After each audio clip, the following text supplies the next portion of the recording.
country. Becker Seguin is assistant professor of Iberian Studies at Johns Hopkins University. Professor, thanks for being here. Thanks for having me. Well, it appears that Catalan officials are determined to push ahead with declaring independence while Spanish authorities are determined to stop them. What's going on? So something very curious is going on where the president of the Catalan Generalitat, the Parliament of Catalonia, Carles Puigdemont, at first declared to the international community that he wasn't going to go ahead immediately with independence. This happened on Monday. And then on Tuesday, he kind of did a 180. And he said on the BBC that he would in fact declare independence, as you said, by the end of the week, if not early next week. And so I think what's happening, at least among the Catalan leadership, is that they're trying to, in a sense, play both sides.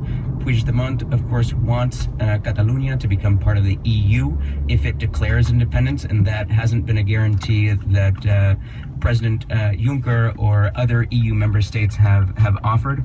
But at the same time, he wants to appease the Catalans, the 2.26 million Catalans who voted in favor or who voted in the referendum, and 90% of which who voted in favor of independence, by saying that he is going to push very rapidly toward independence. How important is it that the European Union and the European Commission have both kind of kept this whole situation at arm's length?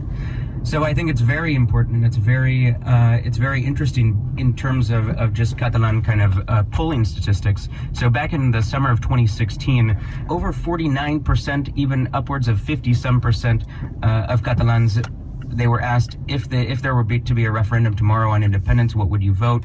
And that percentage, again, over 50% said that they would vote in favor. That number in the weeks leading up to the referendum on October 1st, that number came down to about 40%. And that's because of the EU's kind of trepidation toward about including Catalonia in the European Union. So if a declaration does come in the next few days here, Becker, what exactly would Spain be prepared to do to stop it?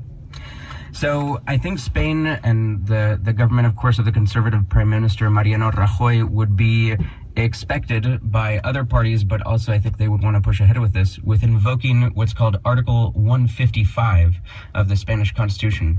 And what that article does, or what that article allows, is it allows for the central government to effectively take over control of the institutions of a particular region.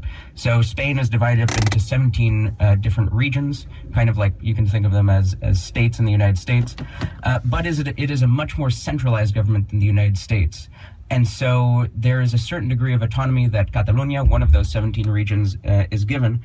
But all that autonomy would basically be wiped away if they were to invoke Article 155. And you could see, for example, a much stronger presence of the military, a much stronger presence of the police force than what we even saw this weekend when the Spanish government sent in over 12,000 police officers armed with riot gear.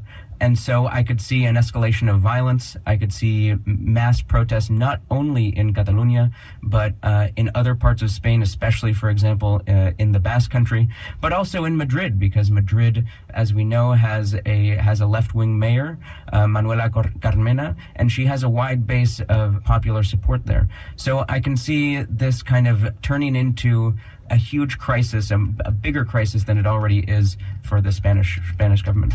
Becker Seguin, assistant professor of Iberian Studies at Johns Hopkins University. Thanks for being with us. Thanks so much. This is 91.3 WLRN. I'm Pilar Uribe. Good morning. Bueno,